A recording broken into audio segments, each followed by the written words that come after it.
ஸ்கூலில் parents teacher meeting நடந்துட்டு இருக்கு. இந்த பொண்ணோட பேரண்ட்ஸ் வரலன்னு சொல்லிட்டு பக்கத்தில் இருக்க பேரண்ட்ஸ் உங்கள் அம்மா வரலையே அப்படின்னு சொல்லி கேட்குறாங்க. அதுக்கு அந்த பொண்ணு இல்லை, எங்கள் அம்மா வரத்துக்கு ட்ரை பண்ணுறேன்னு சொல்லியிருக்காங்க அப்படின்னதுமே அந்த பேரண்ட்டு எப்பவுமே உங்கள் அம்மா இப்படி தான் பண்ணுவாங்க, இந்த பொண்ணு மேலே எந்த அக்கறையும் இல்லை போல. இன்னொரு பேரண்ட்ஸும் ஆமாம், குழந்தை தானே ஃபர்ஸ்ட் நமக்கு முக்கியம், அதனால தான் நானும் என் ஒய்ஃபும் வந்திருக்கோம். எப்பவுமே பேரண்ட்ஸ் மீட்டிங் வச்சாலே நானும் என் ஒய்ஃபும் கண்டிப்பாக வந்துடுவோம். இன்னைக்கு கூட ஆஃபீஸில் லீவ் போட்டு தான் நாங்கள் வந்திருக்கோம். குழந்தைங்க தானே நமக்கு ஃபர்ஸ்ட் ப்ரியாரிட்டி அப்படின்னு சொல்லிட்டு பேசிட்டு இருக்கும்போது அந்த பொண்ணோட ரோல் நம்பர் வந்து டீச்சரும் அந்த பொண்ணு கூப்பிடுறாங்க.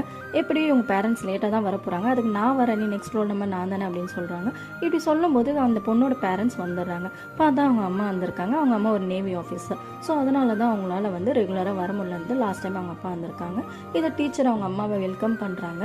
உங்கள் பொண்ணு ஒரு சர்ப்ரைஸ் வச்சுருக்கா, அவளோட ரிப்போர்ட் கார்டு பார்க்கறதுக்கு முன்னாடி அந்த லெட்டரை உங்கள் பொண்ணு படிக்க சொல்லலாம், இதை நீங்கள் மட்டும் தெரிஞ்சுக்க வேண்டாம், இருக்கிற எல்லா பேரண்ட்ஸும் கண்டிப்பாக தெரிஞ்சுக்கணும் அப்படின்னு சொல்லி அந்த பொண்ணை படிக்க சொல்கிறாங்க. அந்த பொண்ணு லெட்டரை படிக்கிறான். My role model. அம்மா சொல்லுவாங்க, ரோல் மாடல் அப்படின்றது ஒருத்தரை மட்டும் மென்ஷன் பண்ண முடியாது, யாரை வேணாலும் நம்ம ரோல் மாடலாக எடுத்துக்கலாம் அப்படின்னு சொல்லுவாங்க.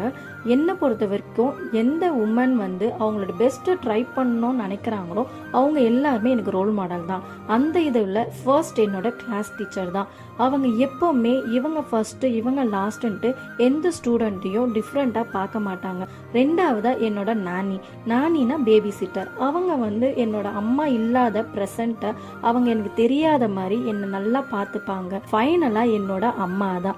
அவங்க இந்த கண்ட்ரியை பார்த்துக்கிற டியூட்டி, இம்பார்ட்டன்ட் டியூட்டி இருந்தாலும், எனக்கு ஸ்போர்ட்ஸ் டே நடந்தாலும் சரி, இந்த மாதிரி பேரண்ட்ஸ் டீச்சர் மீட்டிங் நடந்தாலும் சரி, அவங்களோட ப்ரெசண்ட் எப்படியாவது ஆன் டைமுக்கு வரணும்னு சொல்லிட்டு அவங்க ட்ரை பண்ணிக்கிட்டே இருப்பாங்க.